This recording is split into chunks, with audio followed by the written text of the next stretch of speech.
Asham akkam jirtu kun qophii keenya dhamweellu torbee-torbeedhaan guyyaa dilbataa isin bira qaqqabudha kan torbee kanaas sa'a eeggatee kun amma isin bira qaqqabuuf jedha qophii keenya dhamweelluutiin namoota indaastirii muuziqaa Oromoo keessatti artistoota weellistoota gahee isaanii bahatanii fi bahachaa jiran qophii itti yaadannuu fi galateeffannudha qophii keenya torbee kanaatiin immoo akkuma na duubatti argaa jirtan weellistuu Eelsaa Nugusee kan ittiin galateeffannudha weellistoota shamarranii dargaggoota gam indaastirii muuziqaa Oromoo keessatti gahee isaanii bahachaa jiran keessaa takka Eelsaa Nuguseeti.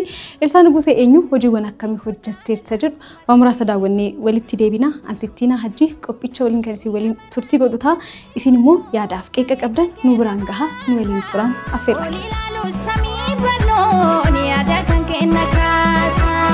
Tula marrani dandii walloo qe'ee kan keerra baasa Onilalu samiin balloon yaada kan keenya kaasa Tula marrani dandii walloo Tula marraan daandii walloo qe'ee kan keerra baasa Onilalu samiin bal'oo yaada kan keenya kaasaan sirba qeenxee Eelsaa Nugusee yeroo jalqabaaf gara uummataatti ittiin gadi baatee fi jaalatamummaa fi fudhatamummaa guddaa ittiin argatteedha.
Sirranan deebisu Onneen koo jaalalaan suma kaleellisu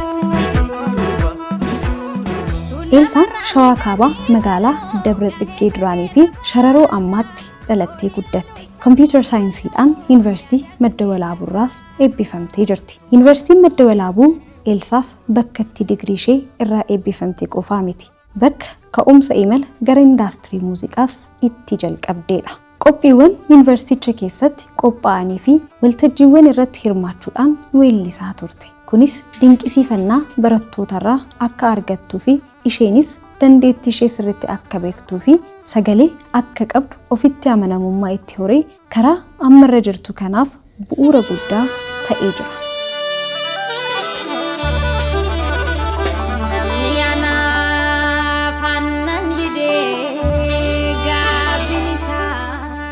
Weellistoota hangafoota ishee kan akka Ilfinash Qannoo, Aloo Daawwee, Hamalmaal Abaataa fi Hibist Xiruna fakkeenya godhattee gara indaastirii muuziqaatti kan dhufte Eelsaan sirboota aadaa fi ammayyaa garagaraa uummataaf gumaachitee jirti. Weelluuwwan dhama qaban sagalee kiloolee Eelsaan weellifaman keessaa muraasa isaanii haa ilaallu.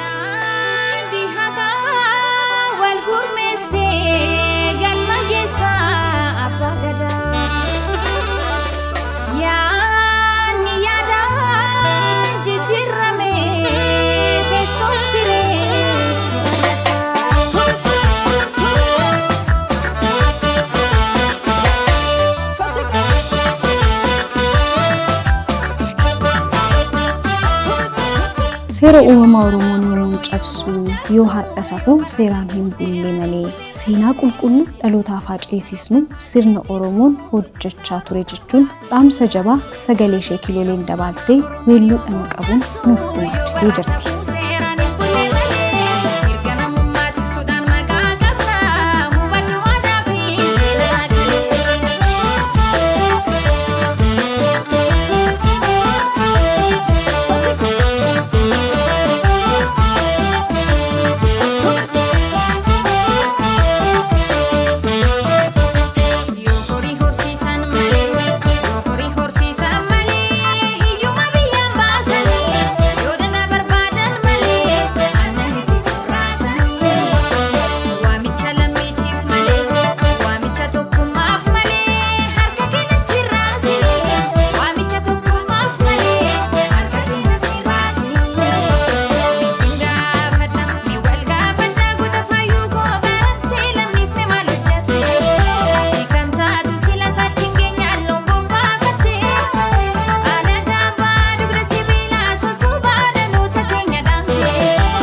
weelluun dhama qabu biraan immoo Elsaan gullallee araddaa koo lafa seenaa dhaloota qubee anis gurra laannaan jilba baannaan gomattuu garaashee gubee loowwan keessarraa dhumus hurumaa mukkeen gaarasanii luu'itii natti kottu qe'een keenya daandii shanii jechuun sisaamteen beeknasa luu'itii natti kottu qe'een keenya daandii shanii sisaamtee hin beekne safuu yaa safuu sisaamtee hin beekne safuu keensatu hin naanne lafaa garaan koo si yaadee nafu deemagan si yaadee nafu gullallee koo jidduu lafaa sisaamtee hin beekne safuu yaa safuu sisaamtee hin beekne safuu keensatu hin naanne lafaa garaan koo si yaadee nafu deemagan si yaadee nafu gullallee koo jidduu lafaa.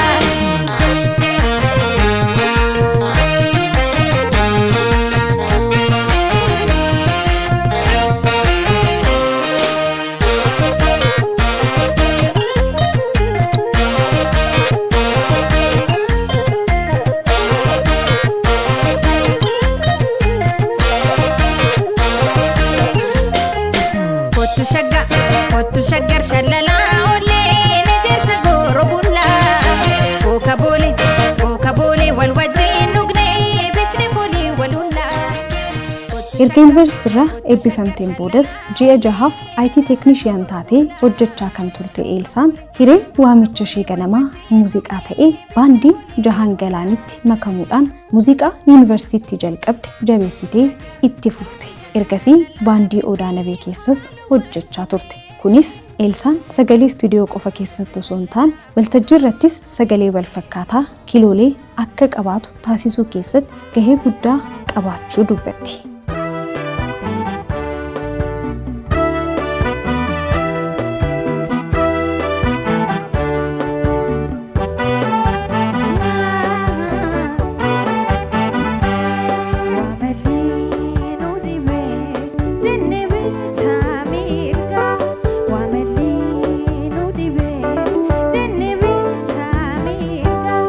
Kara sirri difne malif deemna.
ishee beekan hundi kan ragaa bahaniif Elsaan nama kolfaa fi tapha jaalattu ta'uu ishii fi amala qabeettii ta'uu isheeti.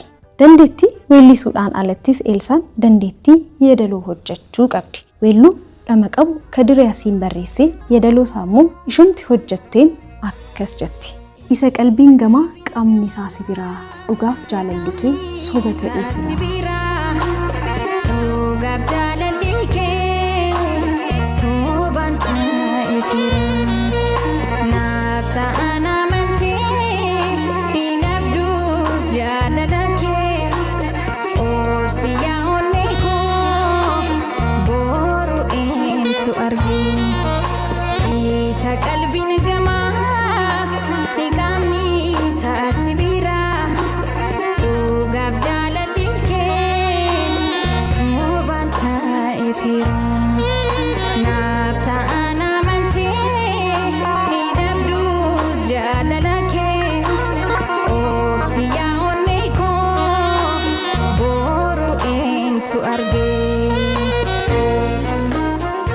Elsaan yaadaan gara Jimma Abbaa Jifaar qe'ee Shanangibee nuun deemtes ajab gudiin ta'ee nuun jetti.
Jiruu kee keessatti sirba tokko qofa dhageeffadhu osoo jedhamtee sirbi sun kamii jedhamtee yoo gaafatamtu Elsaan michuu baay'een qabaa lixa biiftuutirraa dhaamsa koo gahiini Oromoota maraa yoo lubbuun jiraanne turullee walgarraa rakkadhutti gorii naa jedhiin aadaraa kan Adam Haruuniitii jettee Elsaan.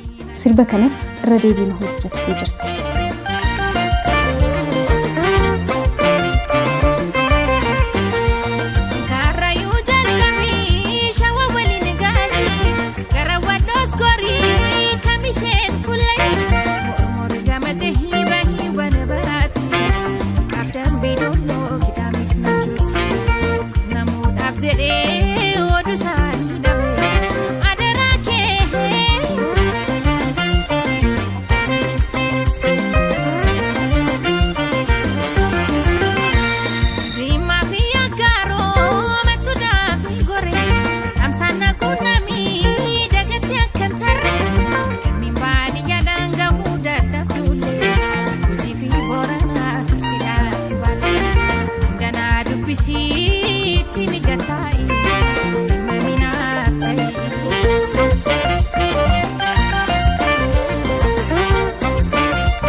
Weellistoota ishee dura turaniif jaalalaa fi kabaja addaa kan qabdu Elsaan sirba Asteer Walda Gabri'eelis irra deebiin hojjettee jirti. Sirbichis kana fakkaata.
Weellistoota shamarranii abdii guddaan irra kaa'ame keessaa tokko kan taate Elsaan weelluu dhama qabu biraan halaala irraa yoo ilaalanii fakkaatullee daraaraa birraa yoo haadhanii si dhandhamanii biyyoonattuu walalaa keerraa naan taanii akka kee wallaalee jettiin gurbaa jaalattee.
Elsaan Nugusee qophii keenya dhama weelluu har'aatiin gumaacha kee hanga ammaa indaastirii muuziqaa Oromoo keessatti gumaachiteef galatoomi jechaa gara fuulduraattis guddina indaastirii muuziqaa Oromoo keessatti gahee guddaa akka bahattu abdii sirraa qabna.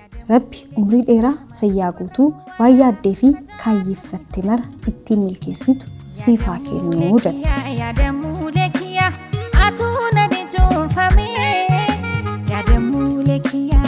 Sifana kanu ano sadisu fani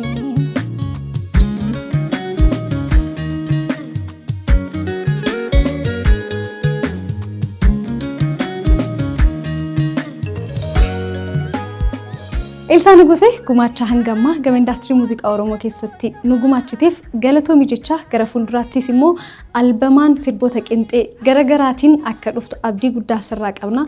Yeroo dhiyoottis immoo ni dhufta jennee abdannaa.